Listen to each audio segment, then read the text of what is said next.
నాకు వచ్చేటప్పుడు ఏ బస్సు అయితే ఎక్కానో మళ్ళీ అదే బస్సు ఎక్కాను తుళ్ళూరులో. అదే బస్సు వచ్చింది. తుళ్ళూరు ఇది. అదే బస్సు వచ్చింది ఇక్కడికి బస్ స్టాప్కి తుళ్ళూరు బస్ స్టాండ్లో. ఇందాక ఎక్కిన బస్సే ఎక్కాను. మళ్ళీ విజయవాడ వెళ్తుంది ఇది.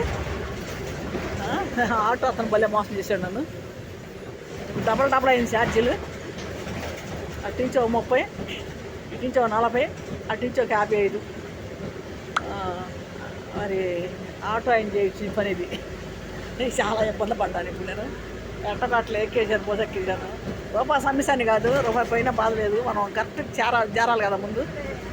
నేను అసలే కొత్త తిక్కమకాలు పడిపోయాను. వర్షం మట్టికి ఫుల్గా వస్తుంది. తాడేపల్లిలో కూడా ఉందో లేదో తెలియదు. ఇక్కడ మట్టికి వర్షం ఫుల్గా ఉంది. ఇందాక వచ్చిన రోడ్డు ఇది. మళ్ళీ రిటర్న్ వెళ్తున్నా అదే రోడ్లో. భలే చేసాడు ఆయన ఆటో అతను. అసలు కొత్త వాళ్ళు అయితే ఎట్లా చేస్తారనుకుంటా. కొత్త వాళ్ళు అయితే ఇంకెలాగే ఉంటుంది అనుకుంటా.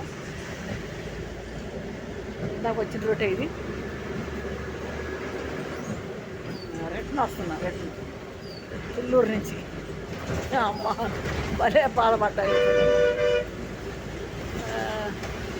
వీళ్ళ క్యామెరీ కొన్నాకు రావటం ఏంటో ఈ వీడియోలు తీసి ఈ వీడియోల కోసం రావటం ఏంటో తిక్కమకాలు పడిపోతాం.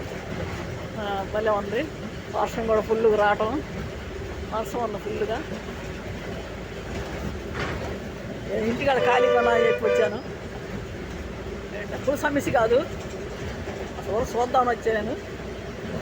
అమరావతి హైకోర్టు అంటే ఎలా ఉంటుందో చూద్దాం వచ్చాను. లోనకేం పానీ లేదు అక్కడ. అక్కడ పోవటానికేమో మరి లాయర్ ఉంటేనే వెళ్ళాలంట. మనకి లాయర్ ద్వారా వెళ్ళాలంట లోనికి. అది కూడా అక్కడ షిప్ ఇస్తారంట. షిప్ తీసుకు వెళ్ళాలంట. ఇబ్బంది పెట్టారా పని నన్ను.